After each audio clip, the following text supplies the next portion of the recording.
Hello everyone, this is the video on healer design that I talked about making in my last video.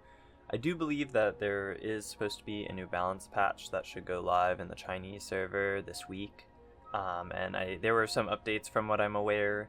It seems that they kind of caved into some of the backlash, I think, from the previous one, and they aren't nerfing anything as far as I'm aware, but they're just kind of buffing the weaker things to align those with the stronger classes. Kind of sucks to see that they caved into the pressure, as I think more than anything this can lead to actual power creep, which I mentioned in the previous video. But maybe in a game like this it doesn't matter, or maybe down the line they'll realize in hindsight that it might have been a mistake to not nerf the most overpowered classes. I also want to preface by saying that I will be appealing to Final Fantasy XIV a lot in this video, and it's probably going to be the footage in this video as well, since I have yet to get a key for the closed beta. Hopefully that'll change, but until then you're probably going to see Final Fantasy XIV footage instead of Star Resonance footage, which kind of sucks. Also, to note, healing as a concept, incredibly multifaceted. There are healers in many different genres of games, from RPGs, team shooters, MMOs. They don't even necessarily act the same even within the same genre. Some argue even that in many games there aren't healers, but they're considered supports, meaning they bring more utility outside of just pure healing. As such, there are not really any hard and fast rules when it comes to healer design, and what I mentioned in this video is by no means definitive. Designing is by many means as objective as it is subjective. What people like design-wise also changes over time. So without further ado, let's get into the video. When it comes to healing, I typically like to break it down into four main aspects or elements that healers can bring to their team. Personal damage, healing capability or capacity, defensive utility, and offensive utility. Again, this is just my view and or perspective on it. Do not believe or assume that this is the only way in which healers can be viewed. When it comes to these four aspects, you can design all sorts of different types of healers by greatly embracing some of the elements while purposefully neglecting others. For example, White Mage in Final Fantasy XIV is notable for having high personal damage and arguably some of, if not the highest healing capacity in the game with consistent on-demand high-potency healing. But White Mage brings no offensive utility and arguably only a little bit of defensive utility. But this is designed so that there's an inherent strength and weakness. Astrologian is another class in Final Fantasy XIV. It has the lowest personal damage in the game of all the classes, including the other healers.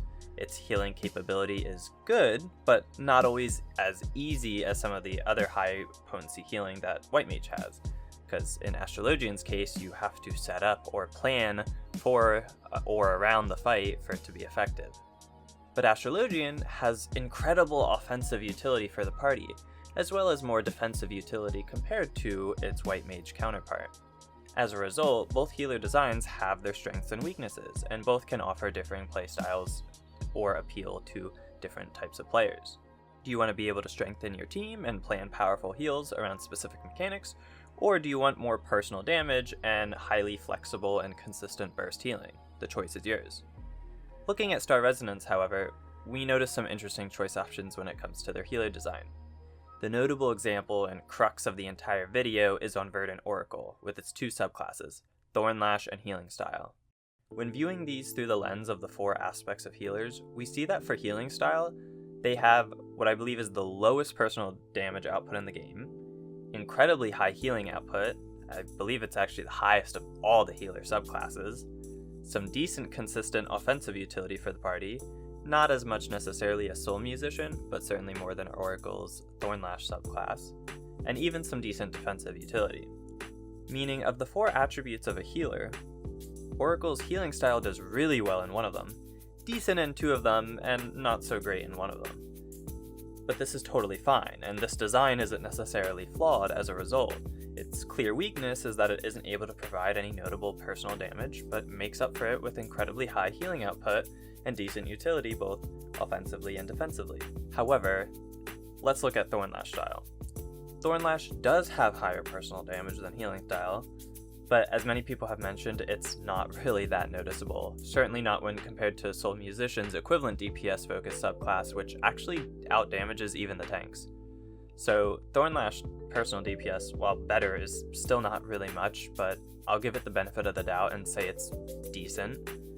Moving on to healing capability, Thornlash has the worst healing of all the supports, so much so that many in the community will assume you're either throwing or trolling by playing the subclass in higher end content because it can't keep anyone alive. And then looking at its offensive and defensive utility, while there is some, it's certainly quite a bit less than its healing style counterpart. This means Thornlash style has okay personal damage, poor healing, poor offensive utility, and poor defensive utility. This doesn't look good. A healer can't really function with only one of these aspects being good. And again, even the personal damage that Thornlash is supposed to be better at is not that good. It makes it seem as though Thornlash only offers weaknesses and no strengths to offset it. It is noticeable, for whatever reason, they chose to separate personal damage and healing from each other for the two subclasses.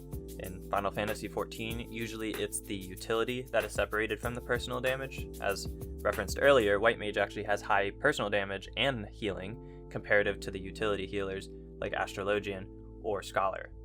But in Star Resonance, they didn't go that way, which isn't necessarily a bad thing. Again, there are many combinations of these four elements that can be used to design a healer. Many of these combinations haven't been used in Final Fantasy XIV, but a healer needs to be designed in a way in which at the very least healing capacity needs to be enough to clear all content. Because even though I mentioned that in Final Fantasy XIV, Astrologian might not be as good at healing as White Mage can be in all situations, Astrologian can still get by totally fine. It has more than enough healing tools to get the party through anything. It's just maybe not as easy at doing it compared to White Mage. But in Star Resonance, Thornlash needs to have more healing capability or capacity. It doesn't have to be as good as healing style, obviously. Maybe it should be a bit more difficult to heal like it is for Astrologian. But it should still be able to provide sufficient healing regardless of the content. Its damage probably should be higher as well when comparing it to the Soul Musician equivalent as mentioned earlier.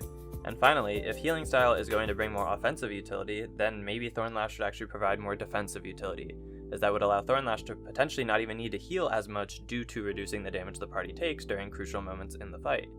A lot of this may change or even be fixed with the upcoming balance patch. It's hard to say for sure, but I really do hope they fix Thornlash because it is flawed as it is right now. I also hope that maybe they'll buff some of the healing output for Soul Musician, as I've heard it can still be a little bit difficult, which again, it can be difficult, but maybe not both subclasses should be having such constraints on healing output. There will always be stronger, more meta healer picks, either because they are more beneficial to the party or more consistent overall compared to the others.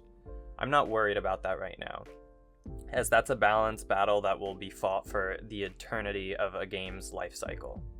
What is more important is the viability for all healers. In Final Fantasy XIV, there is a meta for healers, both Astrologian and Scholar providing party buffs. Many people who parse or try to get the fastest clears only seek those healers. And even World's First parties also seek those healers, because more damage typically means faster speed, and means you can see more of the fight. But for everyone else, and for people progging a fight who maybe aren't as experienced, any healer will do. And any healer can do it. And at the end of the day, that's the most important thing. Give us an easy healer that doesn't add much to the team, or give us a healer that's hard to play but greatly benefits the team. And give us everything in between. Just make sure they can clear any fight thrown their way. Thanks for watching.